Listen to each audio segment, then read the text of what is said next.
हर खबर पर होगी आपकी पकड़। डाउनलोड कीजिए एबीपी लाइव ऐप। आप जानते हैं किस तरीके से कंगना रनौत ने मुहिम छेड़ी सुशांत सिंह राजपूत को इंसाफ दिलाने के लिए, और इसी चक्कर में कंगना रनौत जो हैं वो महाराष्ट्र सरकार के निशाने पर आ गई। कंगना वाले मामले में आज हुआ ये कि कंगना रनौत को Y+ कैटेगरी की सुरक्षा दे दी गई है केंद्र सरकार की तरफ से, जिसके बाद कंगना रनौत ने बाकायदा ट्वीट करके गृह मंत्री अमित शाह को धन्यवाद दिया और अपने इसी ट्वीट में निशाने पर लिया एक बार फिर महाराष्ट्र की सरकार को, ये कहते हुए कि देशभक्त आवाजों को दबाया नहीं जा सकता किसी भी फांसीवादी की तरफ से। इसी पर मुझे लगता है कि हमारे साथ दो खास मेहमान मौजूद हैं। बीजेपी की तरफ से राम कदम हमारे साथ मौजूद हैं और हमारे साथ पॉलिटिकल एनालिस्ट संजय गुप्ता मौजूद हैं, शिवसेना का पक्ष रखेंगे। पहले संजय गुप्ता जी आप ही आइए सर। कंगना को Y+ कैटेगरी की सुरक्षा और इसके बाद एक बार फिर कंगना महाराष्ट्र सरकार और शिवसेना पर हमलावर। सर, मुंह की खानी पड़ी कंगना रनौत के हाथों महाराष्ट्र सरकार और शिवसेना को। ये किस तरह के शब्द हैं कि महाराष्ट्र सरकार मुंह की खाए या शिवसेना मुंह की खाए। कंगना रनौत जिसने देशद्रोही बयान दिया, जिसने ये बयान दिया कि मुंबई जो है पाक ऑक्युपाइड कश्मीर बन गया है। क्या मुंबई पाक ऑक्युपाइड कश्मीर बन गया है? क्या वो ये सिक्योरिटी के साथ क्या पाक ऑक्युपाइड कश्मीर जा सकती हैं? 20 साल से मुंबई में वो रहती थी, तब उनको ये नहीं लगा कि पाक ऑक्युपाइड कश्मीर है। आज ऐसा क्या हुआ कि वो मुंबई की तुलना पाक ऑक्युपाइड कश्मीर से कर रही हैं? पाक ऑक्युपाइड कश्मीर किसे कहते हैं? जरा इस सिक्योरिटी के साथ जो वेल सिक्योरिटी मिली है, एक बार वहां होके आए, पता चलेगा कि पाक ऑक्युपाइड कश्मीर क्या है। शब्दों का इस्तेमाल मैंने किया संजय गुप्ता जी, ये तो मैं आपको बताऊंगी बाद में, लेकिन अभी जो आपने सवाल उठाया ना उसके लिए मुझे लगता है राम कदम जी आपको जवाब दें तो बेहतर रहेगा। राम कदम जी आइए। आपने सुना संजय गुप्ता ये कह रहे हैं कि ये कंगना रनौत जो मुंबई को POK बना देती हैं, इनको शेक या केंद्र सरकार और बीजेपी दे रही है फिर Y+ सिक्योरिटी देकर।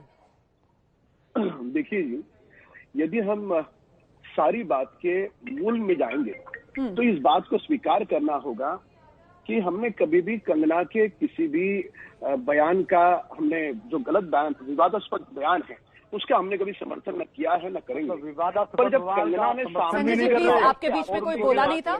आप राम कदम जी को सुन लीजिए, फिर दोबारा आपके पास आ जाऊंगी। ठीक है संजय गुप्ता जी, राम कदम जी अपनी बात पूरी कीजिए।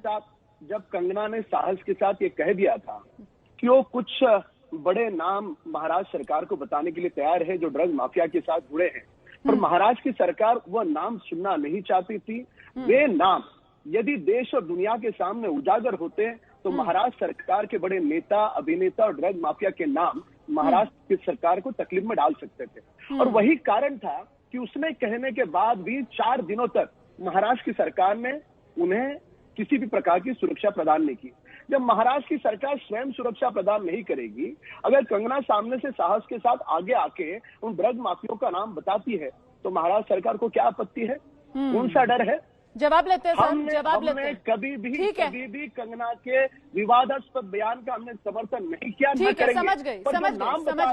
ठीक है सर, आपका पॉइंट समझ में आ गया है, सुन लिया है दर्शकों ने। संजय गुप्ता जी आपने सुना, राम कदम जी कह रहे हैं कि विवादास्पद बयान का कोई समर्थन नहीं किया है, लेकिन अगर कंगना रनौत कहती है कि ड्रग माफिया हैं, उनके पास जानकारी है, वो नाम उजागर कर सकती हैं, तो महाराष्ट्र सरकार क्यों उनको सुरक्षा देकर, क्यों उनको जांच में शामिल नहीं करवाती है? सर, इसका जवाब तो आपको देना पड़ेगा ना। उल्टा महाराष्ट्र के गृह मंत्री क्या कहते हैं कि कंगना नहीं आए तो बेहतर है मुंबई। शिवसेना के कार्यकर्ता क्या करते हैं? सड़क पर उतरकर पोस्टर पर चप्पल बरसाते हैं कंगना रनौत के। नहीं, आपने 3 सवाल कर दिया। पहला सवाल जो आपने किया था कि ममता ये कंगना रनौत कुछ बताना चाहती है तो इसमें दिक्कत क्या है, तो मैं आपको बताना चाहूंगा कि नारकोटिक्स डिपार्टमेंट जो है होम मिनिस्टर साहब के अंडर में केंद्रीय एजेंसी है, जैसे इनकम टैक्स है, जैसे CBI है, ऐसे ये नारकोटिक्स डिपार्टमेंट है जिसकी स्थापना 1986 में की गई थी। और ये नारकोटिक्स डिपार्टमेंट महाराष्ट्र सरकार के अंदर में नहीं आता है। तो अगर कंगना रनौत कुछ बताना चाहती है तो वो जाकर के बताए नारकोटिक्स डिपार्टमेंट को किसने मना किया है। मुंबई में जांच चल रही है ना, अगर मुंबई में आकर NCB के दफ्तर जाएंगी तो कम से कम आप लोगों की बनती तो है जिम्मेदारी की सुरक्षा दो। आप लोग कानून व्यवस्था तो राज्य सरकार की जिम्मेदारी होती है, या वो जिम्मेदारी अपनी नहीं उठाना चाहते आप लोग?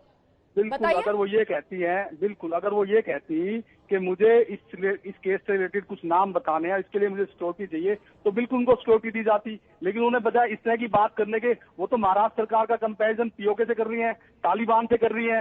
ये किस तरह की बात है? अगर उनके पास कोई जानकारी थी तो सुशांत सिंह राजपूत जी की मौत का इंतजार क्यों करती रही? वो अगर उनको ये जानकारी थी तो ये तो जिम्मेदारी बनती थी इनकी कि बताती पहले नार्कोटिक्स डिपार्टमेंट को, महाराष्ट्र सरकार को, कि इसी तरह से मुंबई में ये हो रहा है, नेपोटिज्म है या फलाना है या ढिमका, जो भी चीजें हैं। इन्होंने सुशांत सिंह राजपूत जी की मौत का इंतजार क्यों किया?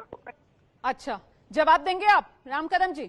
वो कह रहे हैं कि सुशांत सिंह राजपूत की मौत का इंतजार कर रही थी क्या कंगना रनौत, ड्रग माफिया को बेनकाब करने के लिए? जानकारी पहले से थी तो पहले से जांच में सहयोग करना चाहिए था, आकर खुलकर सामने आती, शिकायत करती। ड्रग माफिया का एंगल देश और दुनिया के सामने कब आया? हाँ। जब रिया चक्रवर्ती के मोबाइल का चैट जो महाराष्ट्र सरकार के पास पहले 2 दिन के अंतराल में ही आ चुका था, वह चार्ट में पूरी तरह से ड्रग माफिया के साथ जुड़ी हुई सारी बातें थी। उसमें महाराष्ट्र सरकार के पास 65 दिन जांच थी, महाराष्ट्र सरकार ने उसे छुपाया क्यों? उनसे ऐसे कारण थे। महाराष्ट्र सरकार के पास इसका जवाब तो मुझे लगता है संजय गुप्ता को देना चाहिए कि 65 दिन तक मुंबई पुलिस जांच करती रही, लेकिन वो ड्रग्स का कोई एंगल ही नहीं निकाल कर ले पाई। सीधे रुख करेंगे इस वक्त बीजेपी के नेता, महाराष्ट्र के पूर्व मुख्यमंत्री देवेंद्र फडणवीस मीडिया के सामने। पुरवणी मागणार उद्या बोलतो। देखिए, हमारा बिल्कुल साफ मानना है कि जो भी धमकियां आई है, कौन दे रहा है, इसकी जांच करी जानी चाहिए। ये सही लोग, देखिए हमारा बिल्कुल साफ मानना है कि जो भी धमकियां आई है, कौन दे रहा है, इसकी जांच करी जानी चाहिए। ये सही लोग हैं, गलत लोग हैं, ये सीरियस है या नॉन सीरियस है, सारी चीजों की जानकारी लेकर उसके ऊपर कार्रवाई करनी चाहिए।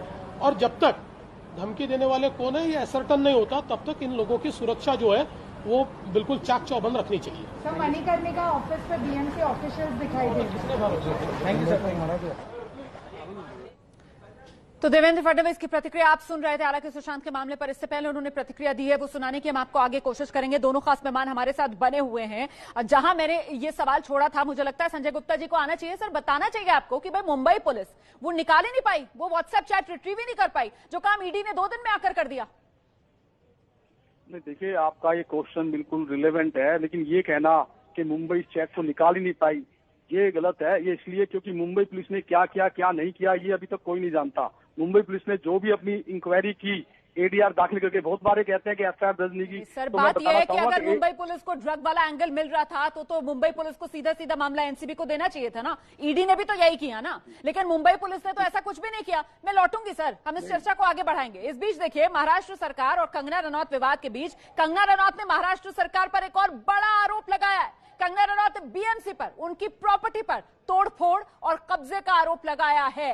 ये मुंबई में मणिकर्णिका फिल्म्स का ऑफिस है, जिसे मैंने 15 साल मेहनत करके कमाया। ये ट्वीट है कंगना रनौत का। आगे कह रही है, मेरी जिंदगी में एक ही सपना था कि मैं जब भी फिल्म निर्माता बनूं, मेरा खुद का अपना ऑफिस हो, मगर लगता है ये सपना टूटने का वक्त आ गया है। आज वहां अचानक बीएमसी के कुछ लोग आए, उन्होंने जबरदस्ती मेरे ऑफिस पर कब्जा कर लिया, मेरे पड़ोसी को भी परेशान कर रहे हैं। कह रहे हैं वो जो मैडम है उसकी करतूत का परिणाम सबको भरना होगा। मुझे कल पता चला कि वो मेरी प्रॉपर्टी को तोड़ रहे हैं, मुझे कल ये जानकारी मिली।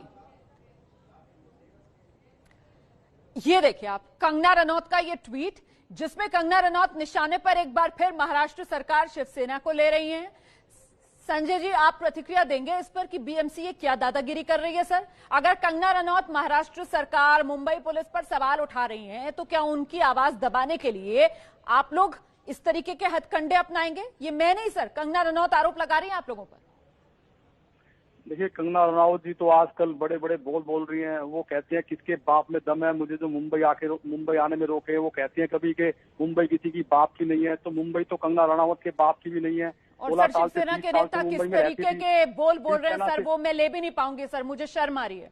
महिलाओं के सम्मान कि किस तरीके से धज्जियां उड़ाई हैं शिवसेना के नेता ने सर, वो उनके उस बयान से सामने निकल कर आता है। आप समझ रहे होंगे मैं क्या कह रही हूं, मैं तो नहीं बोल पाऊंगी। आप ये बताइए सर कि क्या इस तरीके से आवाज दबाएंगे कंगना रनौत की? आरोप लगा रही है कंगना रनौत, बीएमसी उनके खिलाफ कार्रवाई कर रही है जानबूझकर।